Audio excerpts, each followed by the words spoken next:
still on this theme of Western values, but I want to talk about something that I think is looming very large in your mind right now, and that's Israel in the Middle East. Mm-hmm. Does Israel's continued existence as a lonely outpost of the kind of Western values we've been talking about in the Middle East present a peculiar and particular moral challenge to the West? Yes, I think it does. I think it's at the forefront of the challenge. I've always found it a subject of extraordinary interest and oddity that the one country in the Middle East that most of us would wish to live in or could live in is the country that is most defamed and attacked, vilified and lied about. I find it an extraordinarily rich subject, actually. There's a novel I'm very fond of that by Vasily Grossman, the great Russian 20th century writer. I don't know if any of you have read, but Life and Fate. It's probably the great Russian novel of the 20th century. Grossman was, as he Jewish himself, he was a reporter. His journalism was stunning. He was at Stalingrad for most of it, if you can imagine that. And he was also the first journalist into Treblinka, and his account of that is something to behold. Anyhow, Life and Fate, his great 900-page novel, travels through the midnight of the 20th century, from the camps to the gulags. And there's something very, very interesting that Grossman did, which is at the very middle of the novel, about the midnight of the 20th century, he devotes 3 pages to the subject of anti-Semitism. And I wish it was better known. I suppose it's sort of inevitable that in a 900-page novel, not everyone makes it halfway through, but I wish it was better known because he says almost everything you need to know about anti-Semitism. He says he says you find it in the Academy of Sciences and in the games children play in the yard. But this is the crucial insight he makes. He says everywhere and always it is a mirror of the person making the accusation. He says, show me what you accuse the Jews of, I'll tell you what you're guilty of. This seems to me utterly, demonstrably, visibly true. Mm-hmm. And I'm, again, anti-Semitism, like hate. We had a Labour leader in Britain a few years ago. He was an anti-Semite, Jeremy Corbyn. And, I mean, he was so anti-Semitic that he would attend wreath layings for the terrorists who killed the Israeli athletes at the Munich Olympics. That's an odd thing to do if you're not an anti-Semite. He used to say, when he was cornered, he would say, that's why we have, when he was cornered on his history of anti-Semitism, he would sometimes say things like, that's why we have to eradicate anti-Semitism, Islamophobia, and all forms of racism. And I always used to say, the very first part of that demonstrates you've never thought about it. Because anyone who's ever thought about anti-Semitism knows that it's almost certainly ineradicable. It is a perverse thing in the human condition, a desire to lock onto a group that you identify as being responsible for whatever you want to accuse them of. And as my late friend Rabbi Jonathan Sachs used to say, when the Jews didn't have a state, they were attacked for being stateless. And then when they had a state again, they were attacked for having a state. But that's common throughout the history of anti-Semitism. The Jews were criticized for being religious and for being secular. They were criticized for being rich and being poor. They were criticized for being the Rothschilds and Russian peasants. They shtetl livers. They were, there's an extraordinary book that Thomas Stoppard introduced me to by someone called Gregor von Retzori, called, rather lurid title, called The Memoirs of an Anti-Semite. But it has an extraordinary passage in it in which this young man growing up in Habsburg, Austro-Hungary, takes a Jewish woman who he's in love with, who's a bit older, out for dinner. And during dinner, he meets some people he knows from his cavalry unit. And the woman he's with, he knows what they're thinking, and then he knows what they're thinking of him. And the scene culminates in him slapping the woman because he is horrified by her desire to behave like everyone else. And this also points to this extraordinary thing, because the Jews are criticized when they integrate and when they don't. And so what we see at the moment, I think, is just a new version of a very, very old hatred. And people sometimes say, well, that's too easy. Surely you can be anti-Israeli without being anti-Semitic. And I think not really. Or if you spend all of your attentions focusing on the one Jewish state in the world and not on any of the neighboring states, I won't let you get away with that. And yes, it's pretty extraordinary. I wrote an op-ed this week in the Post saying that I'm very struck. I've been in Israel for most of the last few months since October for various reasons, one of which was that I knew immediately it happened that we would have Holocaust denial in real time. I knew that people would start saying it hadn't happened and all that sort of thing. And my experience is the best way to counter that is to see things with your own eyes. So I've been there most of the time until last week, actually. And the year before I was in Ukraine with the Ukrainian army when they're making advances. And I wrote this piece this week saying it's rather striking, actually. My friend Neil Ferguson gave me this idea in a piece. It's rather striking that there's an utter difference between the way these two conflicts that I've seen with my own eyes are reported, written about, and discussed. I don't think we've seen Russian students attacked on campuses, so far as I know. I'd deprecate it if they were. I don't think we've seen Russian embassies assaulted or protested. Nobody says that Ukraine must only win a little bit or is calling for a ceasefire.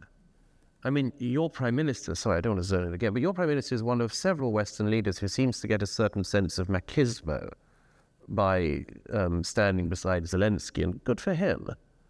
But none of them call for a ceasefire in Ukraine. They call for victory. And they want victory all the way. They say, well, we'll arm them as much as possible until they win. And one of the perverse things I've noted, I've covered most wars in Israel since 2006. One of the perverse things about every war involving Israel is that Israel's never allowed to win. And every single time they're accused of genocide, 2009, with a relatively minor operation in the Gaza, they were accused of genocide.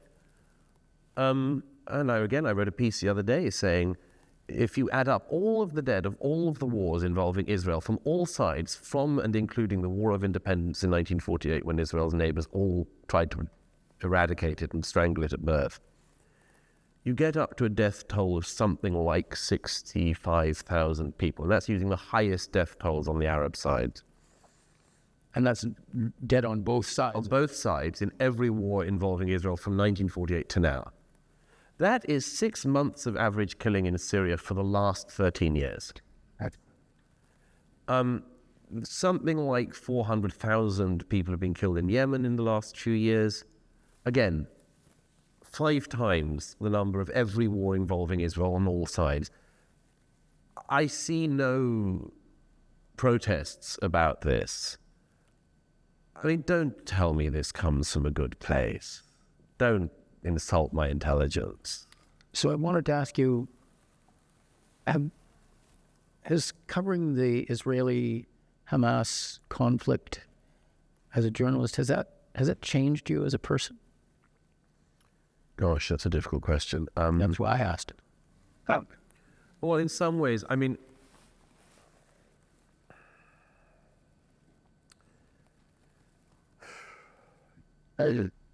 there's a scene in a novel by Ian McEwan, a great writer, called A Child in Time, which starts with a very evocative scene of a mother in a supermarket, and her child is abducted in the supermarket.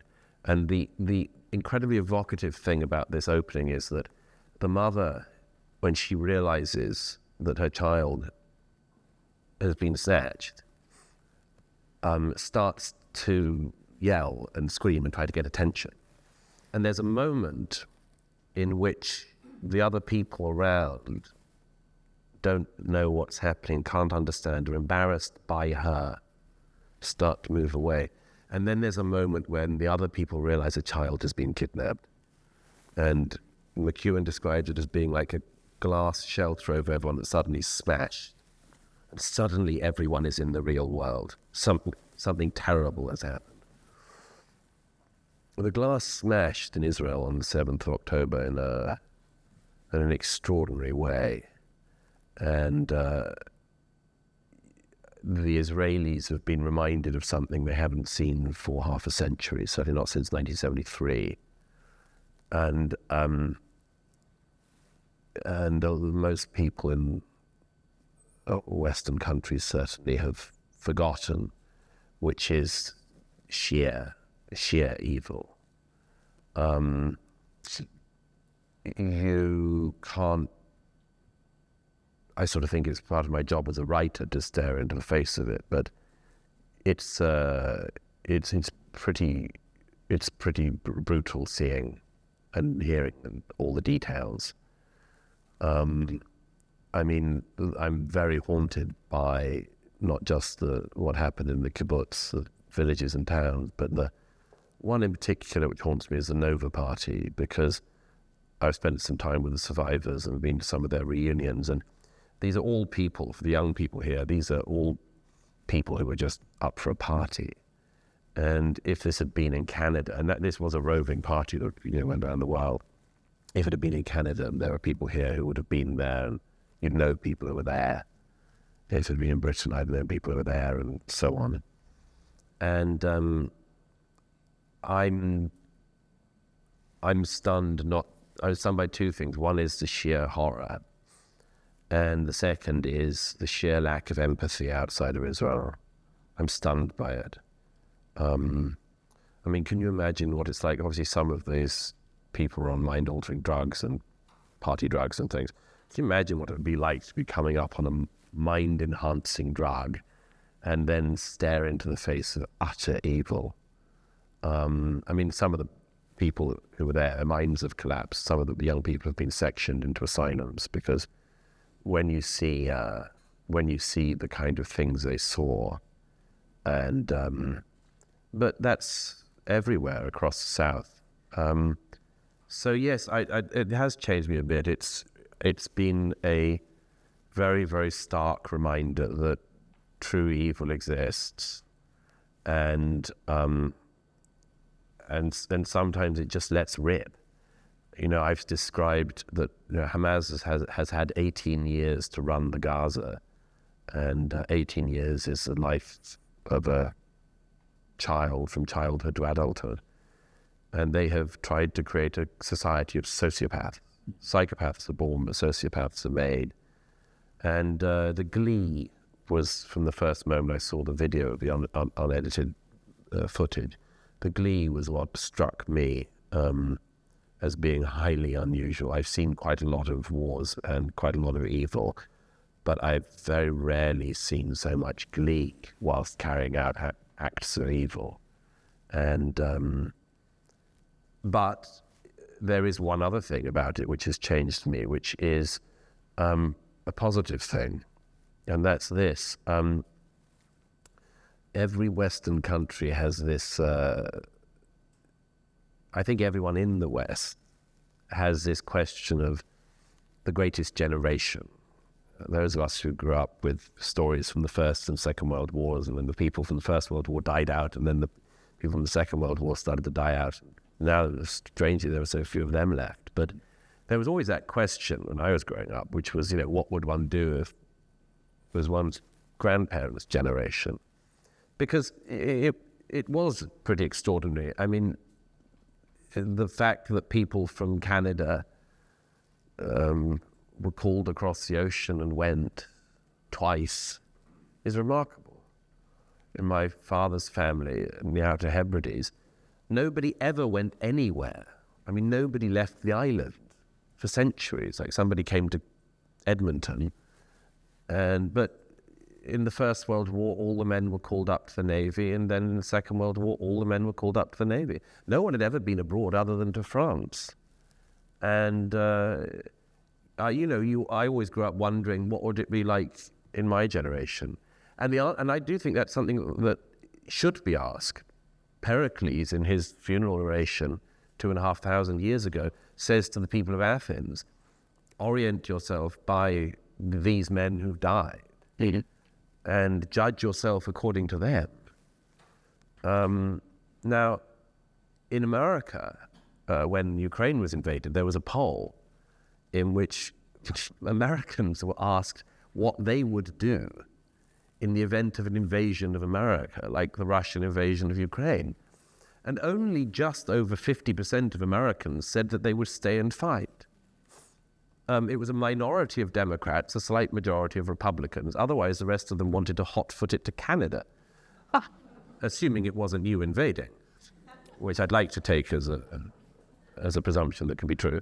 But it was a pretty extraordinary thing. And then the other week, the defense secretary in Britain said if Ukraine does fail in its war against Russia, and if Russia does indeed invade the Baltics, which NATO seems to be preparing for the possibility of, the defense secretary in Britain said there will have to be conscription in Britain. This sort of passed by, but inevitably there was a poll, and among young people, a minority of people said that they would agree to be conscripted. Now, there are several things to be said about this. One is, of course, in both of these countries, I suspect it would be a similar result if this was polled here. In both these countries, of course, it's totally understandable. Because if you've been told that your country is rotten and racist and was vicious and appalling from the beginning, why the hell would you die for it? So that's a concerning one. Yeah. But there's a second point to make on that, which is, of course, actually you don't know until you're tested. There was a famous vote at the Oxford Union in 1934. Yeah. This House would not fight for king and country. And the House voted that they wouldn't fight for king and country. And all of these opinion pieces were written by people like me, attacking the younger generation as lily-livered and disgrace to their country and so on.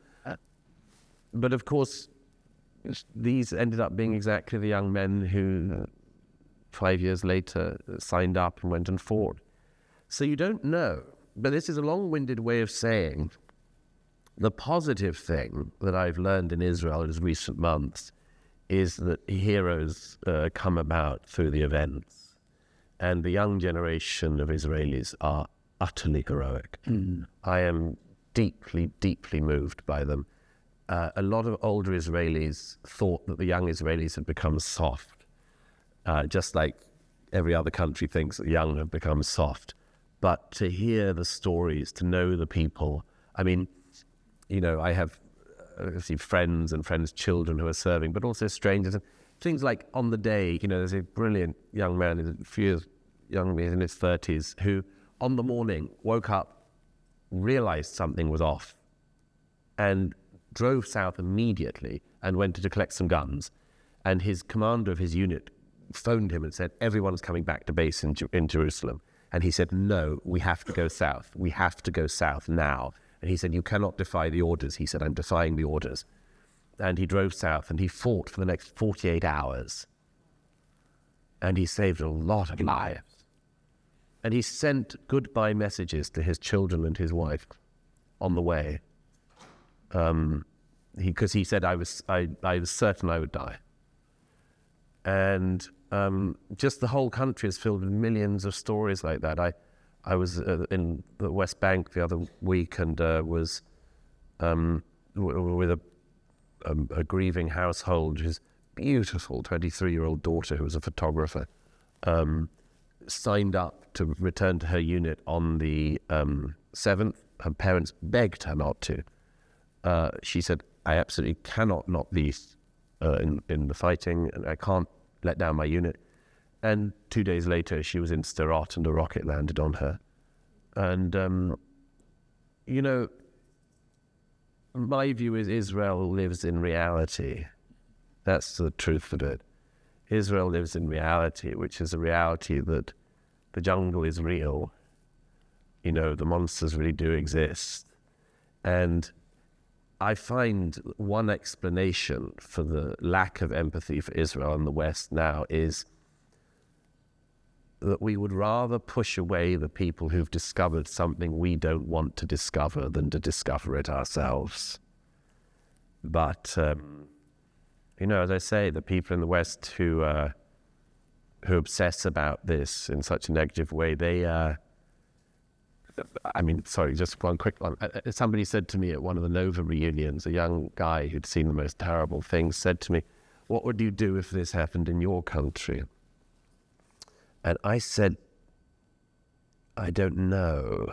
But actually, the thing that went through my head was, but it has happened in my country. Not to that scale, but we had the Manchester Arena bombing where 22 young girls were blown up for the crime of going to an Ariana Grande concert. The Bataclan in Paris, terrorists went through the disabled section and shot everyone in the back of the head. So we have had tastes of it. But the other week I was sent a video of a concert at the Bataclan the other week where the crowd were all chanting "Free Palestine." Yeah.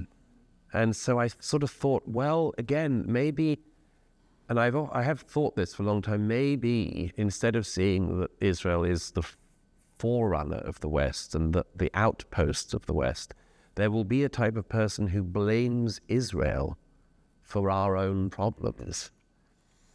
And you see it. My country, Britain, is struggling very badly with this at the moment. The Prime Minister just gave a very unusual announcement on the steps of Downing Street, saying that our democracy is under threat because we had groups of Palestinian activists so intimidating members of Parliament that Parliament couldn't operate. Well, that's, and people will say, oh, that's because Israel shouldn't be fighting in Gaza. No, it's because you've lost control of your country in London. Anyhow, it's a long-winded answer, but...